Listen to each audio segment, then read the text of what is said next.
শুভ দিন বন্ধু। আজকে আপনাদের জন্য একটা অসাধারণ গল্প নিয়ে এসেছি।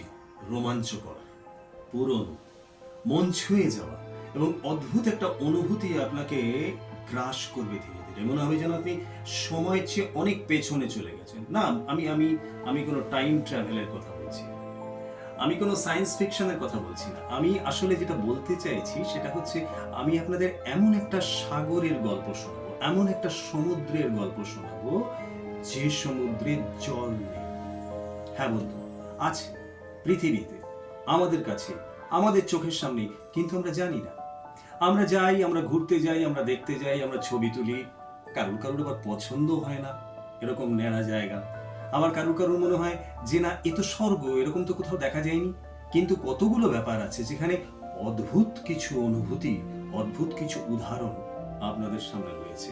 জায়গাটা কোথায় সেটা এখন বলছি না, আগে কয়েকটা ঝলক দেখে নিন, দেখুন চিনতে পারেন কিনা।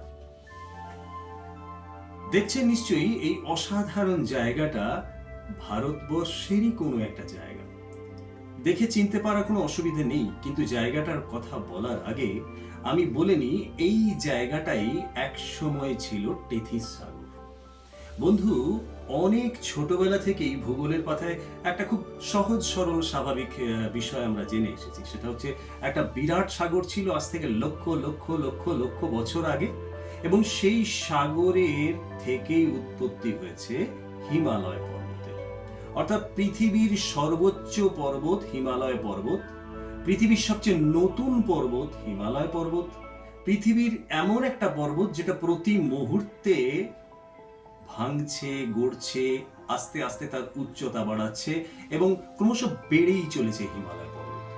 And yes, I am at another place on Tethys Sea, now Spiti Valley.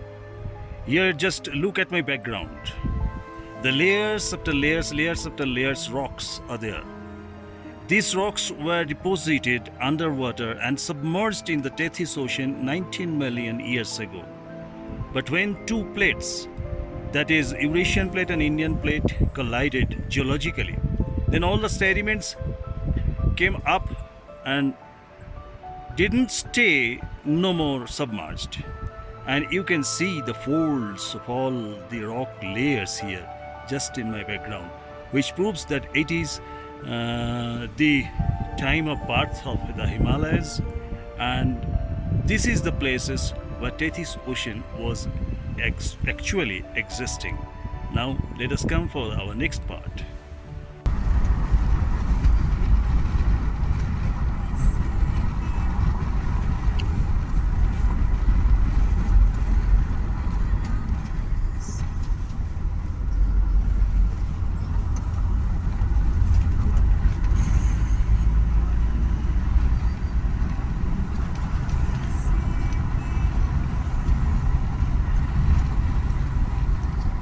এই টেথিস সাগর থেকে উৎপত্তি হয়েছে হিমালয়ের।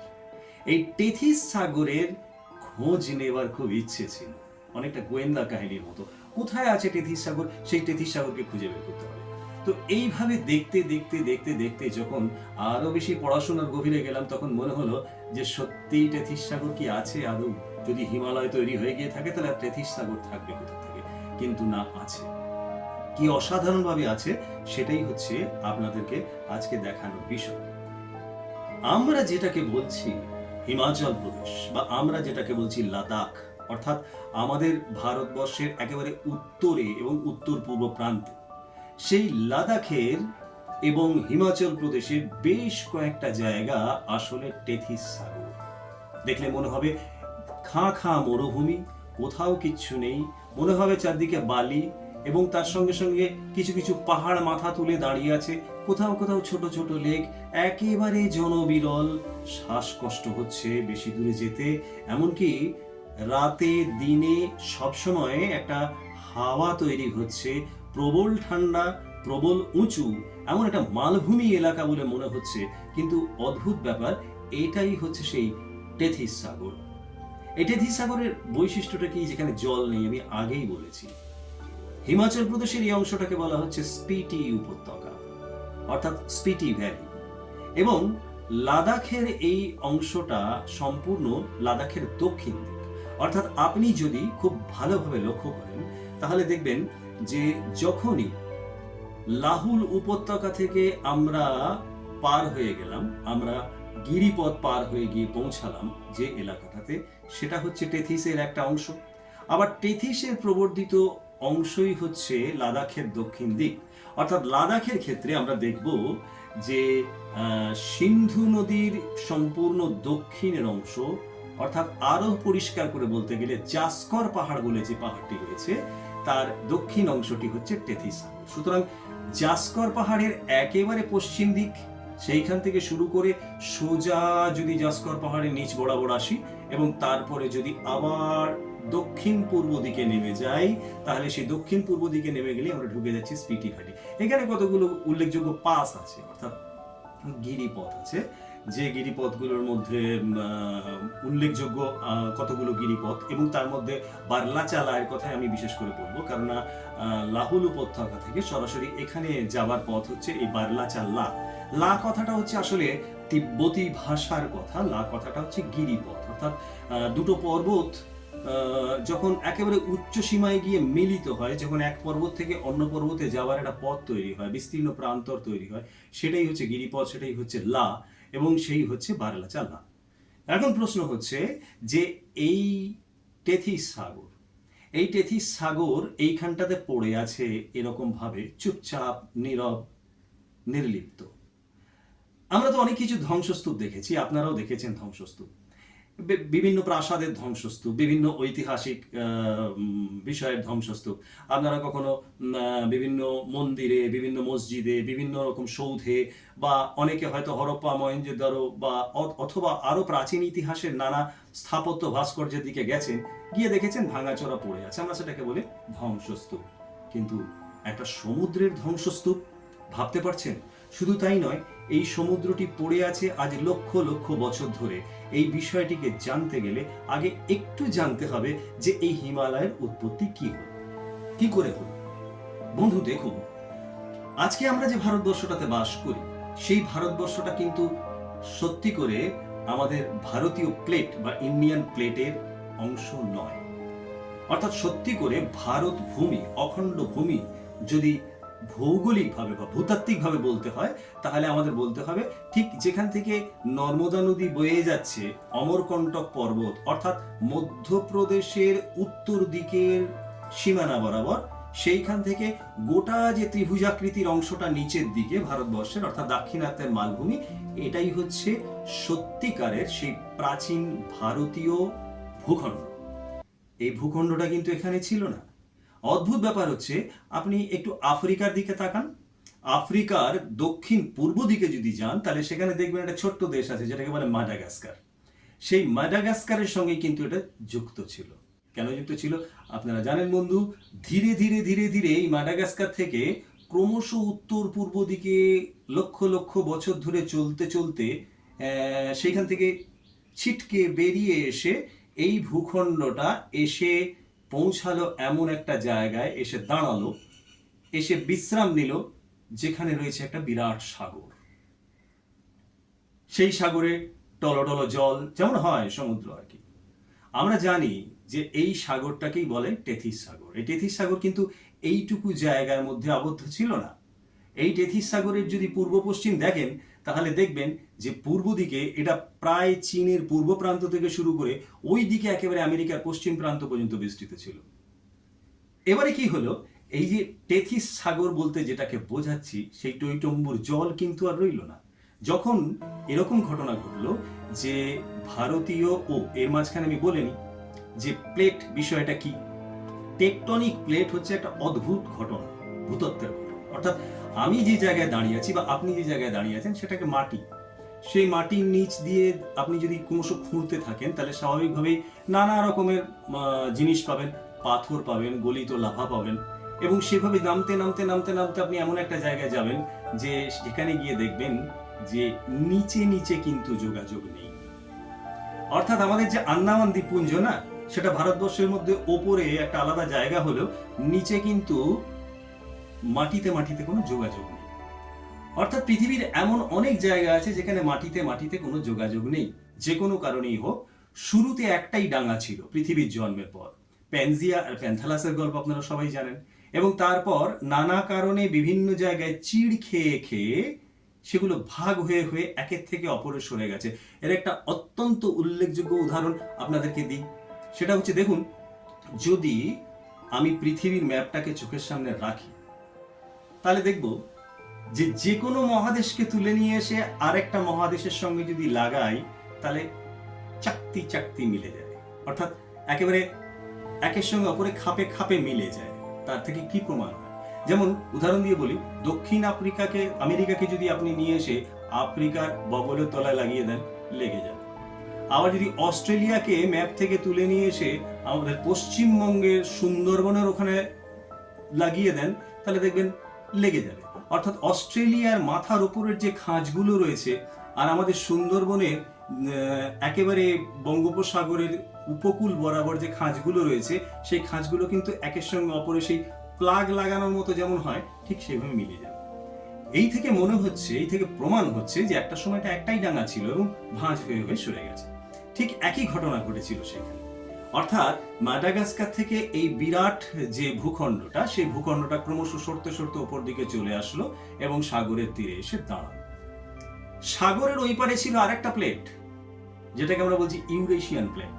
অর্থাৎ ইউরোপ এবং এশিয়া ওপরে আলাদা হলেও নিচে কিন্তু যোগাযোগ আছে, মাটির নিচে কিন্তু যোগাযোগ আছে। একই মাটির উপর দাঁড়িয়ে এই দুটো জিনিস, অর্থাৎ ইউরোপ মহাদেশ এবং এশিয়া মহাদেশ, এশিয়ার উত্তর অংশ, এই জায়গাটাকে বলে ইউরেশিয়ান প্লেট। এই ইউরেশিয়ান প্লেট ক্রমশ সাগরের দিকে সরে আসছিল, কারণ কোনো প্লেটই এক জায়গায় দাঁড়িয়ে থাকে না। তার কারণ গলিত লাভার উপরে সব প্লেট সাঁতার কাটে খুব ধীরে ধীরে। এটা যখন টেথিস সাগরের দিকে আসতে শুরু করলো, তখন স্বাভাবিকভাবেই আমাদের ভারতীয় প্লেট এবং তার মধ্যে নিচে নিচে একটা অদ্ভুত ধাক্কা লাগলো। সেই ধাক্কা লাগার ফলে কি হলো, সেই যে সমুদ্রের তলায় যা কিছু জমেছিল, যত বালি, যত পাথর, যত লাভা, যত ভূতাত্ত্বিক জিনিসপত্র, যত খনিজ, যত জীবাশ্ম, সেগুলো সব চাপ খেয়ে ক্রমশ উপর দিকে উঠে চলে এলো। এখন প্রশ্ন হচ্ছে, এই যে উঠে চলে এলো, এটাই কি হিমালয়? না, ঠিক তা নয়। আসলে সমুদ্রের তীরের দিকেও একটা চাপ ছিল। অর্থাৎ সমুদ্রের তীরের দিকে যেমন চাপ ছিল, সেরকম সমুদ্রের নিচ থেকে ওপর দিকে একটা চাপ ছিল, সেরকম ইউরেশিয়ান প্লেটের দিকে একটা চাপ ছিল। তীরের দিকে যে চাপটা ছিল, সেই চাপটা ভাঁজ খেয়ে খেয়ে খেয়ে খেয়ে হিমালয় পরিণত হলো। পরবর্তীকালে মৌসুমী বায়ু হিমালয়ে ধাক্কা মারলো, একটা অসাধারণ প্রাকৃতিক পরিবেশ তৈরি হলো, গাছ তৈরি হলো গ্লেসিয়ার, তৈরি হলো নদ নদী, তৈরি হলো আমাদের আদি অকৃত্রিম গঙ্গা। আবার ওইদিকে গেলে দেখা যাচ্ছে ইউরেশিয়ান প্লেটের ওইদিকেও ঠিক পশ্চিমা বায়ু জনিত কারণে ওখানেও একটা প্রকৃতি তৈরি হলো। কিন্তু হিমালয়ের এ পাটটা থেকে গেল একেবারেই খটখটে শুকনো, কারণ এখানে বৃষ্টির কোনো চিহ্ন রইল না। শুধু পশ্চিমী ঝঞ্ঝাজনিত যেটুকু বৃষ্টি, সেই সামান্য বৃষ্টিতে কিছুই কাজ হলো না, শুকনোই রয়ে গেল জায়গাটা। এই যে বিশাল বিস্তৃত জায়গা, এটাই টেথিস সাগরের ধ্বংসাবশেষ। আমরা যখন কিন্নর হিমালয় এটাকে পার করে দিয়ে আমরা যখন যাই, তখন আমরা বিভিন্ন জায়গায় যাই, কাজায় যাই, লাংজায় যাই এবং আরো ছোট ছোট নানা জায়গায় যাই। সব জায়গায় যেতে যেতে আমরা দেখতে পাই এই অদ্ভুত রকমের বেঁচে থাকা, অদ্ভুত রকমের এই যে একা নীরবে পড়ে থাকা একটা সাগরের ধ্বংসাবশেষ। এখানে যেতে যেতে আমাদের কি কি দেখতে পাই, তারও একটা অদ্ভুত অনুভূতি বা অদ্ভুত একটা বিবরণ আছে। প্রথমে যখন আমরা এখানে ঢুকি, তখন খুব স্বাভাবিকভাবে আমাদের চোখের সামনে পড়ে যেন বিশাল বিস্তৃত প্রান্তর, অর্থাৎ মাঠ।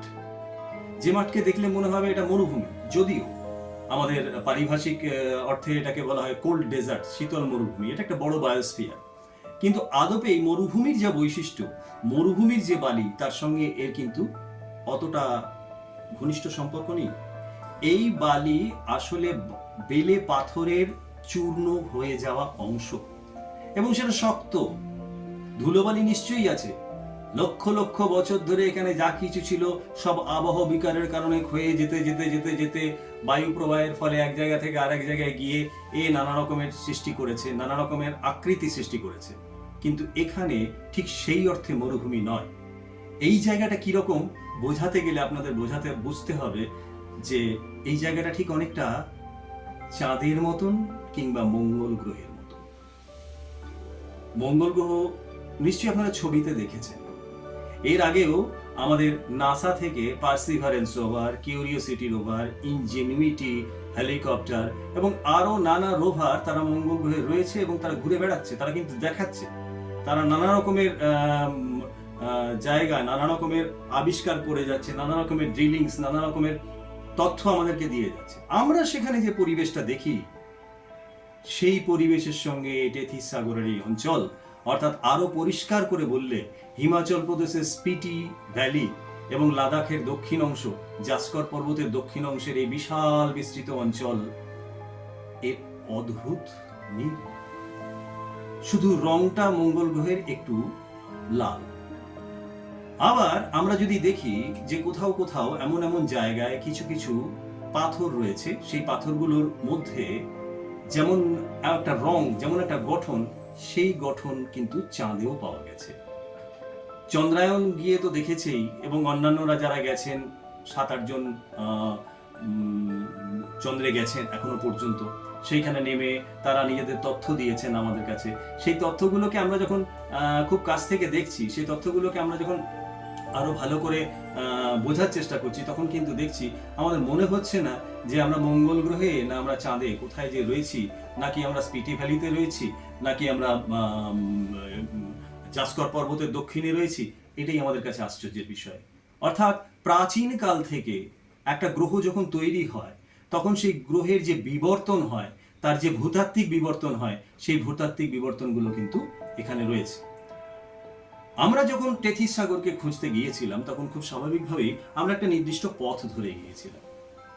আমাদের যাত্রাপথ কি ছিল তার বিশদ বর্ণনায় আমি যাব না।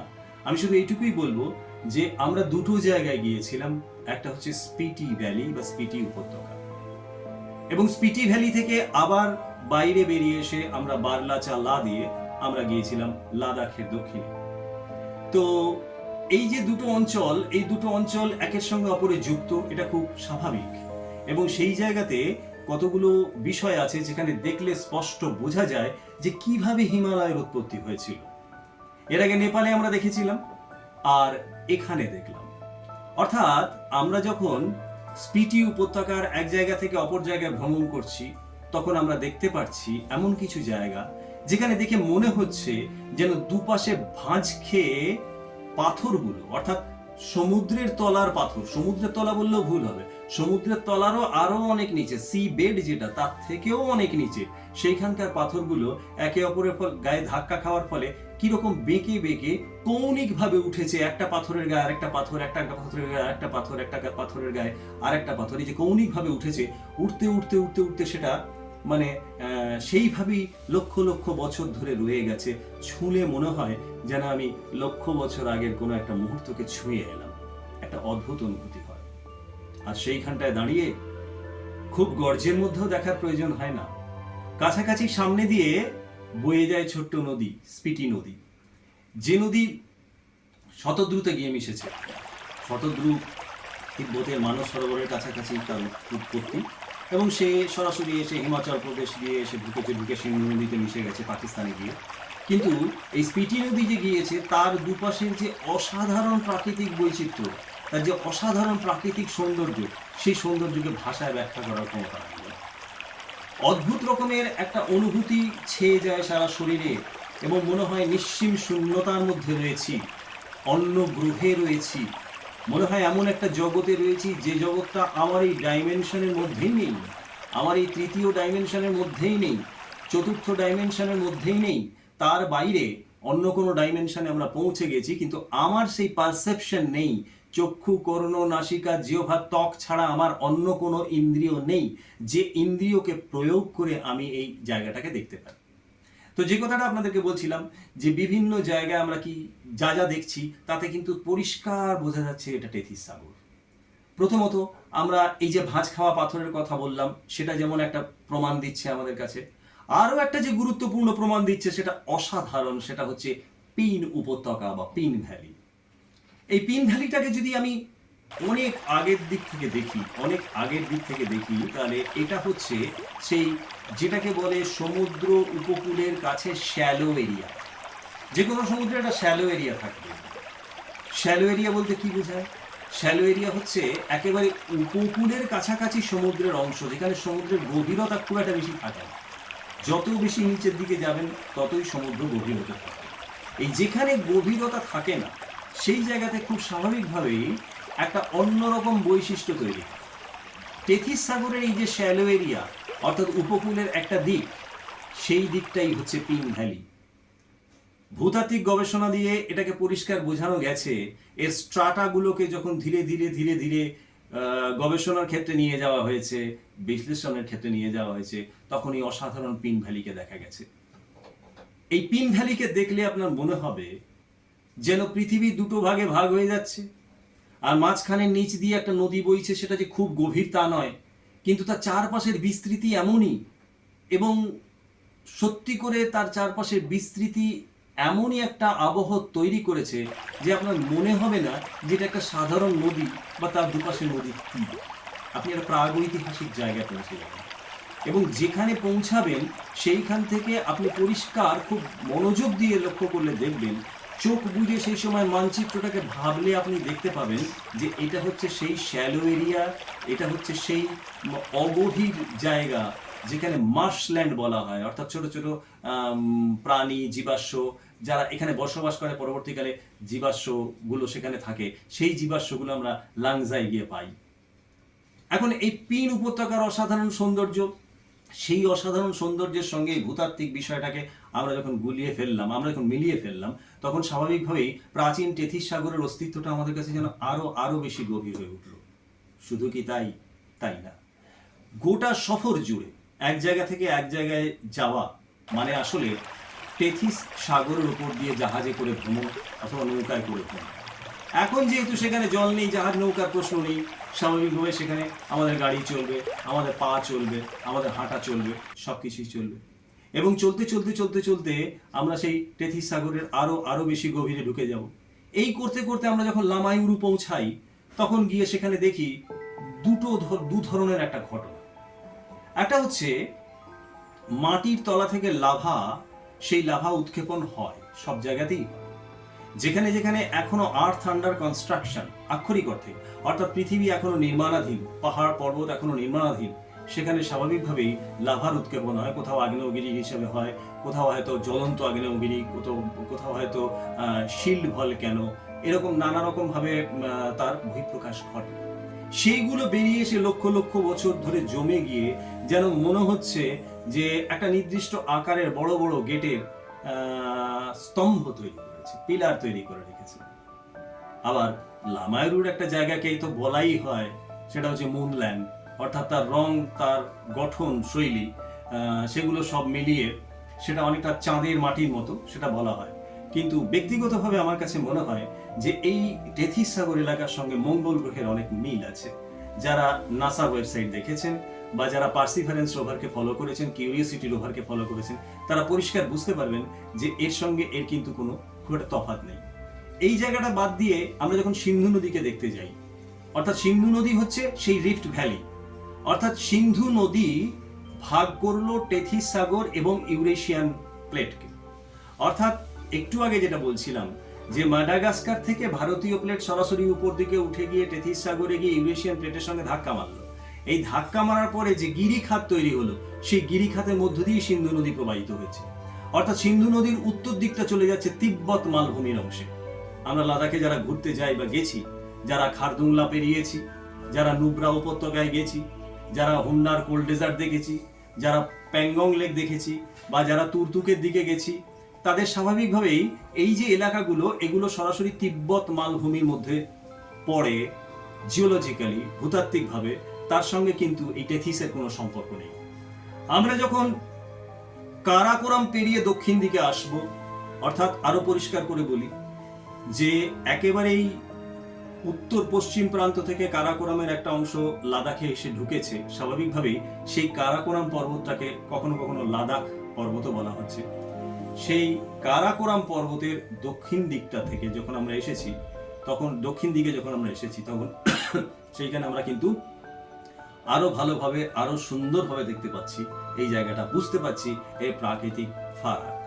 রাস্তা যেতে যেতে এমন ভাবে যাচ্ছে যেন মনে হচ্ছে কখনো আমরা তিব্বত মালভূমিতে ঢুকছি, আবার কখনো কখনো আমরা চলে আসছি টেথিসে।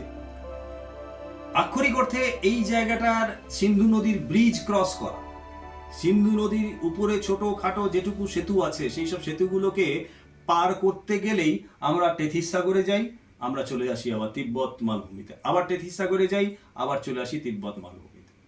এখন প্রশ্ন হচ্ছে, এই যে জনপ্রিয় লেকগুলি, প্যাংগং লেক, সোমরি লেক, এই যে জনপ্রিয় লেকগুলি, জনপ্রিয় এই অর্থে যে মানুষ সেখানে যায় সেই অর্থেই বলছি, এই লেকগুলি আসলে সেই পড়ে থাকা টেথিস সাগর, অর্থাৎ আমি সোমরি লেকের কথা বলছি, আমি কিন্তু ইয়ের কথা বলছি না, প্যাংগং এর কথা বলছি না, সেই পড়ে থাকা টেথিস সাগরের কোথাও কোথাও প্রবর্ধিত অংশ।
I'm just standing just by the side of a wonderful lake that is called Zegag. This lake is a glacial lake, but I am giving the importance that this lake is standing. Don't miss it. It's a wonderful lake like so. I have been traveling along the coastline of the Tethys Ocean, and this is such a place which is now geographically located at the southeast corner of Ladakh. And here is the evening. Nothing is seen here. Very calm and quiet environment. And I'm feeling that I am in a very ancient time. That is near about 18 million years ago. There was Tethys Sea. And whatever you are watching, basically the sandstone. Except this sandstone, you are also watching here and there the different mountains ranges. And there is one important thing that I have just reached on the opposite side of the Tethys Ocean. We started with the Sutlej and Spiti River confluence, the other side of the Tethys Ocean, and we have reached another side of the Tethys Ocean. And these mountains which are being seen, actually this is the Karakoram range, which is the northern boundary of the Tibetan Plateau. I told you that there has been the collision between the Eurasian plate and the Indian plate, and this collision between Indian and Eurasian plate made this Tethys Ocean in this range upward, and this is the place wherein since last 18 million years. Let us soar Somori Lake tomorrow to reach on the actual Tibetan plateau. Bye.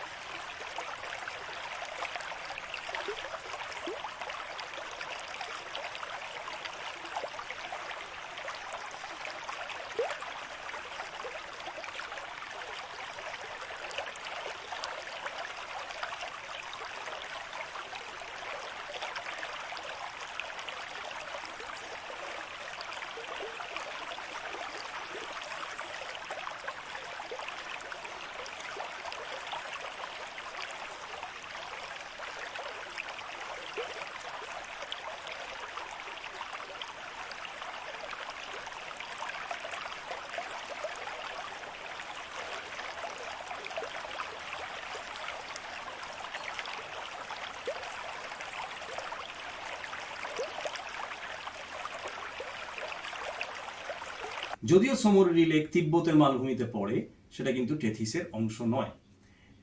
যাই হোক, এই ভ্রমণের প্রত্যেকটা জায়গায় আমরা আরো গভীরভাবে Tethys সাগরকে দেখতে পেয়েছি। উন্মুক্ত প্রান্তর, দূরে দূরে পাহাড়ের খাঁজগুলো দেখে যেন বোঝা যাচ্ছে যে এর মাঝখান দিয়ে কোনো একটা সময় নদী ছিল। সেই নদী তো শুকিয়ে গেছে, শুকিয়ে যাবেই, কারণ সমুদ্রের তলা দিয়েও নদী থাকে। আপনারা জানেন যে খুব স্বাভাবিকভাবে বঙ্গোপসাগরের তলা দিয়ে গঙ্গার, ব্রহ্মপুত্রের যে বিশাল নদী খাত রয়েছে, যেখানে পলি এসে এসে জমা হচ্ছে এখনো পর্যন্ত, যেটাকে বে অফ বেঙ্গল সোয়াচ বলে। এবং ঠিক সেই একইভাবেই কিন্তু লক্ষ লক্ষ বছর আগে সমুদ্রের তলায়, টেথিস সমুদ্রের তলায় এই সমস্ত ছোট ছোট পাহাড়গুলো যেগুলো ছিল, সেই পাহাড়গুলোর মাঝে মাঝে যে নদী খাতগুলো ছিল, সেই নদী খাতগুলো এখনো মুখ বের করে আমাদের মুখ দেখায় যে আমরা এখানে আছি। শুধু কি তাই, তার বাইরেও ছিল আরো অনেক কিছু, অনেক রকমের বিষয় আশয়, লক্ষ লক্ষ বছর ধরে জমে থাকা আদিম জলজ প্রাণী, তাদের জীবাশ্ম। এই জীবাশ্মগুলো এখন আর অতটা পাওয়া যায় না, কিন্তু লাংজা বলে যে গ্রাম, সেই গ্রামে কিন্তু স্পিটি ভ্যালিতে এই জীবাশ্মের সন্ধান কিছুদিন আগে পর্যন্ত ছিল, এখন সেগুলো মানুষ সরিয়ে ফেলেছে। সেই জীবাশ্মগুলো সবই জলজ, অন্য কোনো রকম জীবাশ্ম নয়। এটা কোনো হাতির বা এটা কোনো ঘোড়ার, প্রাচীন কোনো ডায়নোসরের, তা নয়, কিন্তু এগুলো সমস্তই জলজ প্রাণীর জীবাশ্ম। অর্থাৎ টেথিস সাগরের প্রমাণ আরও একবার উল্লেখযোগ্যভাবে দিল। আর তারপর তার চেয়ে অসাধারণ বিষয় হলো এটা যে এই এমন এক জায়গা, গোটা টেথিস সাগরের বিশেষ কয়েকগুলো জায়গাতে, যেখান থেকে মহাজাগতিক অনেক ঘটনাই দেখা যায়। তার মধ্যে আমাদের গ্যালাক্সিকে, আমাদের মিল্কি ওয়ে গ্যালাক্সিকে আমরা অত্যন্ত পরিষ্কার এবং স্বচ্ছভাবে দেখতে পাই। আমরা ঠিক কোথায় আছি সেই জায়গাটা আমরা বুঝতে পারি না, এবং গোটাটা দেখা যায় না। তার একটাই কারণ, সেটা হচ্ছে কোনো কিছুর মধ্যে থেকেই তার গোটা ছবিকে কখনো তোলা যায় না, তার গোটা ছবিকে কখনো দেখা যায় না, বাইরে থেকে দেখতে হয়। তবুও যতটা পরিষ্কার, যতটা সুন্দরভাবে দেখা যায়, সেটাও দুর্লভ। সুতরাং টেথিস সাগরের এই যে কাহিনী, এই কাহিনীর মধ্যে লুকিয়ে রয়েছে প্রাচীন ইতিহাস, প্রাচীন ভূতত্ত্ব এবং অসাধারণ রকমের একটা বিবর্তন, যে বিবর্তন আপনার মন ছোঁবে, কিছুক্ষণের মধ্যে সেইখানে ফেলে দেবে। সেই অনন্ত একটা জায়গায় দাঁড়িয়ে আপনার মনে হবে কখনো কখনো যে আমি ঠিক সেই জায়গায় নেই যে জায়গায় আমার জীবনটা কাটাই। আমি আগেই বলেছি, মনে হয় আমাদের পারসেপশন নেই, আমাদের ইন্দ্রিয় নেই, তাই আমরা বুঝতে পারি না, আমরা সেই অতীতটায় যেতে পারি না। কিন্তু যদি যেতে পারতাম তাহলে অত ধ্বংসাবশেষ দেখতে হতো না, তার জায়গায় আমরা টলটলে টেথিস সাগরকে দেখতে পেতাম। যদিও এই টেথিস সাগরটা অংশ বিশেষ, বাকি টেথিস সাগর ভাগ হয়ে গিয়ে ভারত মহাসাগর, প্রশান্ত মহাসাগর, আটলান্টিক মহাসাগর তৈরি হয়েছে। এবং এই টেথিস সাগর থেকে উৎপন্ন হয়েছে আল্পস পর্বতমালা, এই টেথিস সাগর থেকে উৎস হয়েছে রকি পর্বতমালা, এই টেথিস সাগর থেকেই কিন্তু উৎপন্ন হয়েছে ইউরেশিয়ান প্লেটের এবং ইন্ডিয়ান প্লেটের যাবতীয় ভূ উত্থান। এই প্রাচীনতার ছোঁয়া নিয়েই আজকের মতো শেষ করলাম। টেথিসের আরো লুকিয়ে থাকা গল্প রয়ে গেল, আবারও পরে আপনাদেরকে সেগুলো আমরা উপহার